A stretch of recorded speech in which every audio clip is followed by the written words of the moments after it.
오늘은 땅값에 지대한 영향을 미치는 건폐율과 용적률에 대해서 알아보겠습니다. 건폐율이란 대지 면적 대비 건축 면적의 비율로 땅의 면적의 몇 %로 건물을 지을 수 있는가를 말합니다. 대지 면적이 100제곱미터라고 했을 경우에 이후에 건축 면적을 50제곱미터로 진다고 하면 건폐율은 대지 면적 100제곱미터분의 건축 면적 50제곱미터 곱하기 100 해서 50%가 되는 것입니다. 즉, 이 100제곱미터의 대지의 건폐율은 50%가 되는 것이죠. 용적률이란 대지 면적 대비 건축물의 연면적 비율로 땅 면적에 비해서 몇 층까지 건물을 지을 수 있는가를 말합니다.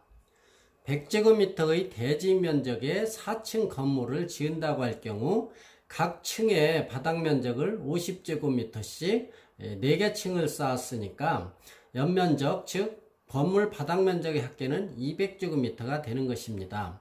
따라서 용적률은 대지 면적 100제곱미터분의 연면적 건물 바닥 면적의 합계, 즉 200제곱미터 곱하기 100을 하면 200%가 되는 거죠.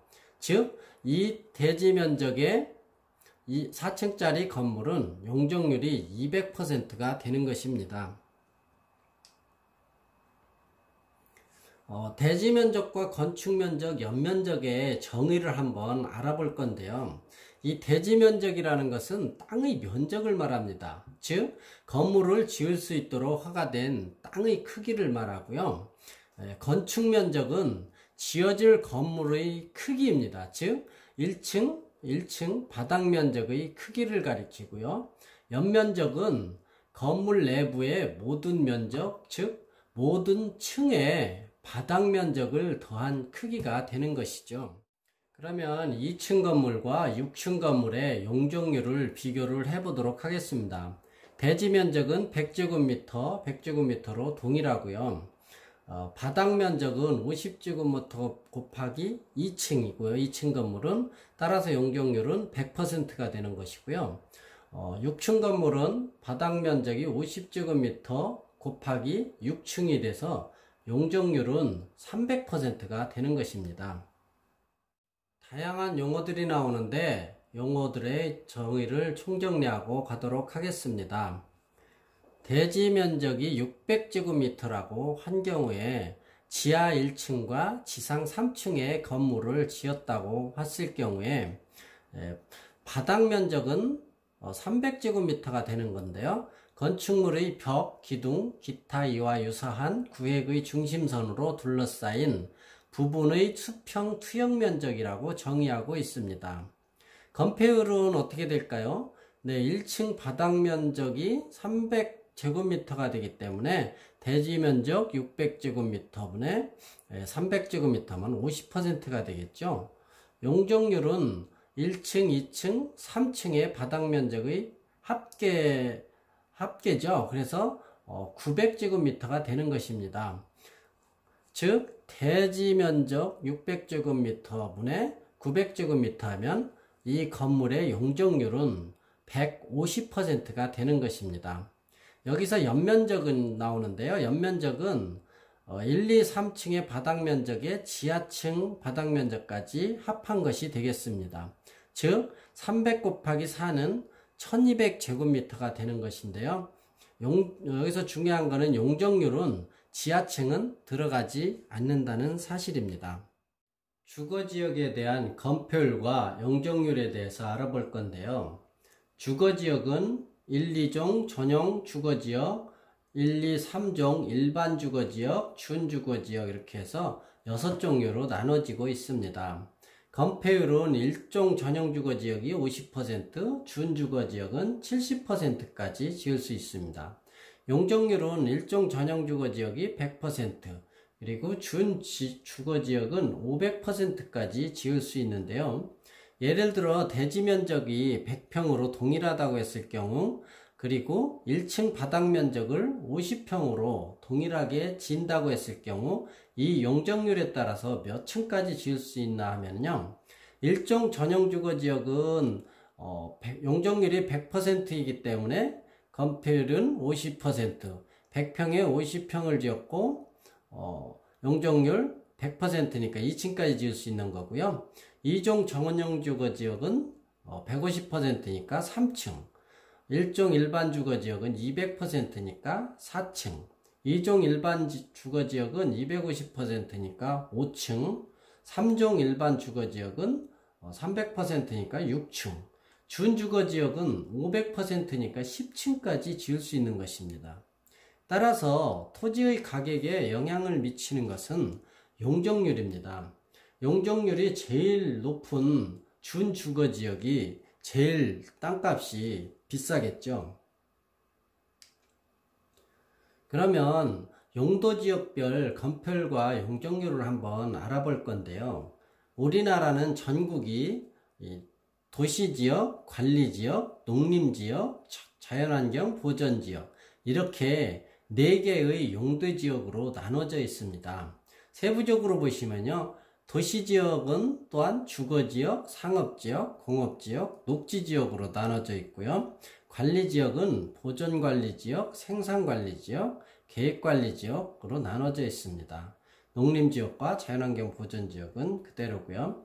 그러면 주거지역은 다시 또 전용 주거지역으로 1, 2종으로 나눠져 있고요. 일반 주거지역이 1, 2, 3종으로 나눠져 있고 준주거지역으로 나눠져 있습니다. 조금 아까 보셨죠? 상업지역은 중심상업지역, 일반상업지역, 근린상업지역, 유통상업지역. 공업지역은 전용공업지역, 일반공업, 준공업지역으로 나눠져 있습니다. 녹지지역은 보존녹지, 생산녹지, 자연녹지지역으로 나눠져 있고요. 관리지역은 보존관리, 생산관리, 계획관리지역으로 나눠져 있습니다.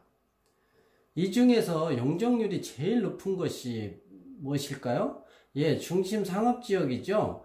용적률이 무려 1500%나 되고 있습니다. 즉 아까 예를 들자면 100평의 건물에 1층을 50평을 바닥면적으로 지었을 경우 중심상업지역은 30층까지 지을 수 있다는 얘기입니다. 따라서 이 중심상업지역이 땅값이 가장 비쌉니다. 도시지역 밖에 관리지역에서 보면요, 계획관리지역이 용적률이 100%로 제일 높은 것을 볼 수 있습니다. 따라서 관리지역 중에서는 계획관리지역을 많이 찾는 이유가 바로 여기에서 기인하는 것입니다. 건폐율과 용적률에 대해서 다시 한번 정의해 보겠습니다. 건폐율이란 대지면적 대비 건축면적의 비율로 땅의 면적의 몇 %로 건물을 지을 수 있는가를 말하고요. 용적률이란 대지면적 대비 건축물의 연면적 비율로 땅 면적에 비해서 몇 층까지 건물을 지을 수 있는가를 말합니다. 따라서 토지의 가격에 영향을 미치는 것은 용적률이라는 것을 알 수 있습니다. 그러면 아까 보신 그 도시지역은 뭔지 한번 알아볼게요. 용도지역이 아까 도시지역, 관리지역, 농림지역, 자연환경 보전지역으로 나눠진다고 했지 않습니까? 도시지역을 이 전체를 도시지역으로 본다면 주거지역, 상업지역, 공업지역, 녹지지역 이렇게 4가지로 나눠지는 것이죠. 즉 인구와 산업이 밀집되어 있거나 밀집이 예상되어 그 지역에 대하여 체계적인 개발, 정비, 관리, 보존 등이 필요한 지역이라고 정의하고 있습니다. 2015년 서울시를 기준으로 봤을 경우 행정구역 전체가 용도지역상 도시지역이고 세부적으로는 주거지역이 53%, 상업지역이 4.2%, 공업지역 3.3%, 녹지지역이 38.7%로 구성되어 있는 것을 볼 수 있습니다. 관리지역인데요. 용도지역 중 관리지역인데 관리지역은 도시지역의 인구와 산업을 수용하기 위하여 도시지역에 준하여 체계적으로 관리하거나 농림업의 진흥, 자연환경 또는 산림의 보존을 위하여 농림지역 또는 자연환경 지역에 준하여 관리할 필요가 있는 지역이라고 정의하고 있습니다. 여기 도시지역이 있고요. 그 밖에 관리지역이 있죠. 이 관리지역은 보존관리지역, 생산관리, 계획관리지역으로 이렇게 나눠지고 있습니다. 자연환경보전지역, 농림지역 이렇게 되어 있죠. 농림지역은 영도지역 중에 농림지역은 도시지역에 속하지 아니하는 농지법에 따른 농업진흥구역 또는 산지관리법에 따른 보전산지 등 농림업을 진흥시키고 산림을 보존하기 위하여 필요한 지역이라고 정의하고 있습니다. 자연환경 보전지역은요,